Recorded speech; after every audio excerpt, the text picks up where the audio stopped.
ষষ্ঠদশ অসম বিধানসভাৰ প্ৰথম অধিৱেশনৰ আজি দ্বিতীয় দিনা অসমৰ মাননীয় ৰাজ্যপাল শ্ৰী লক্ষ্মণ প্ৰসাদ আচাৰ্য মহোদয়ে সদনক সম্বোধন কৰে। ৰাজ্যপাল শ্ৰী আচাৰ্যই অসমীয়াতে তেওঁৰ ভাষণ আৰম্ভ কৰি প্ৰথমতে বিধানসভাৰ নৱনিৰ্বাচিত সন্মানীয় অধ্যক্ষ শ্ৰী ৰঞ্জিত কুমাৰ দাসক অভিনন্দন আৰু শুভেচ্ছা জনায়। মই সন্মানীয় অধ্যক্ষ শ্ৰী ৰঞ্জিত দা ডাঙৰীয়াক আন্তৰিক অভিনন্দন আৰু শুভেচ্ছা জনাইছোঁ। তেওঁ দীৰ্ঘদিনীয়া অভিজ্ঞতা আৰু জনকল্যাণৰ স্বাৰ্থত এই সদনৰ গৰিমা আৰু ঐতিহ্যক বজাই ৰাখিব, এয়া মোৰ দৃঢ় বিশ্বাস। ইয়াৰ পাছত ৰাজ্যপালগৰাকীয়ে মুখ্যমন্ত্ৰী ডক্টৰ হিমন্ত বিশ্ব শৰ্মাক একেৰাহে দ্বিতীয়টো কাৰ্যকালৰ বাবে কাৰ্যভাৰ গ্ৰহণ কৰাৰ বাবে অভিনন্দন জ্ঞাপন কৰে। লগতে ৰাজ্যপাল শ্ৰী আচাৰ্যই সদনৰ সমূহ সদস্যক অভিনন্দন জনায়। মই অসমৰ সন্মানীয় মুখ্যমন্ত্ৰী ডক্টৰ হিমন্ত বিশ্ব শৰ্মাদেৱক পুনৰবাৰ মুখ্যমন্ত্ৰীৰ দায়িত্ব গ্ৰহণ কৰাৰ বাবে আন্তৰিক অভিনন্দন আৰু শুভকামনা জনাইছোঁ। বিগত 5 বছৰত তেখেতৰ সবল নেতৃত্ব আৰু সুশাসনে জনতাৰ বিশ্বাস আৰু সমৰ্থন অৰ্জন কৰিছে। আমাৰ অসমখনক প্ৰগতি আৰু সমৃদ্ধিৰ পথত আৰু অধিক আগুৱাই লৈ যোৱাৰ বাবে তেখেতলৈ অশেষ শুভকামনা যাচিছোঁ। মই এই সদনৰ নৱনিৰ্বাচিত সন্মানীয় সদস্য সকলক অভিনন্দন আৰু শুভেচ্ছা জ্ঞাপন কৰিছোঁ।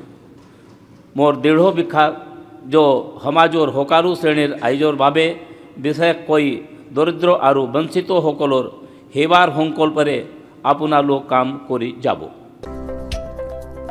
ভাষণত ৰাজ্যপাল শ্ৰী আচাৰ্যই চৰকাৰখনে অহা 5 বছৰীয়া কাৰ্যকালত ৰূপায়ণ কৰিবলৈ লোৱা আঁচনি আৰু কৰ্মসূচীৰ এক ৰূপৰেখা দাঙি ধৰে।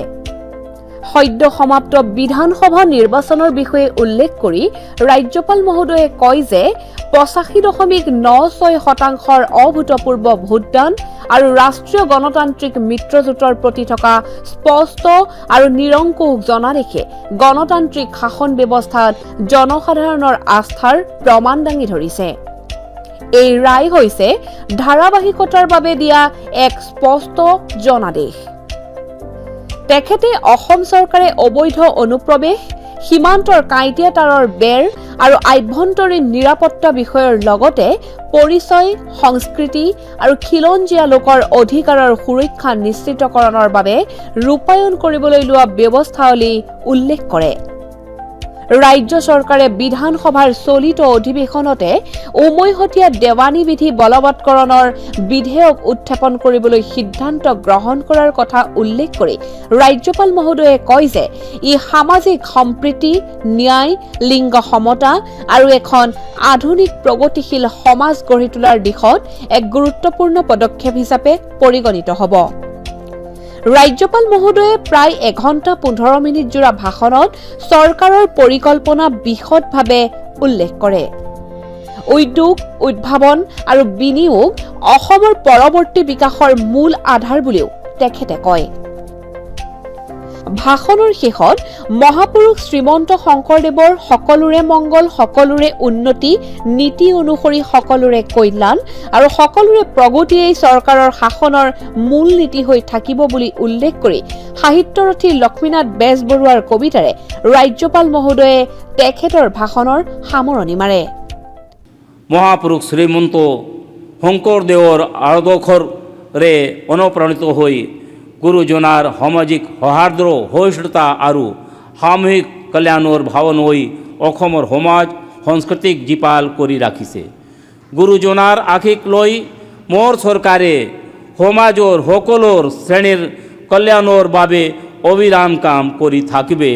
সকলোৰে মংগল, সকলোৰে উন্নতি মহাপুৰুষ শ্ৰীমন্ত শংকৰদেৱৰ পৰিকল্পনা আছিল। সাহিত্য সত্যৰথী লক্ষ্মীনাথ বেজবৰুৱাৰ কালজয়ী কবিতাৰ জৰিয়তে কৈছিল যে আমি অসমীয়া নহওঁ দুখীয়া।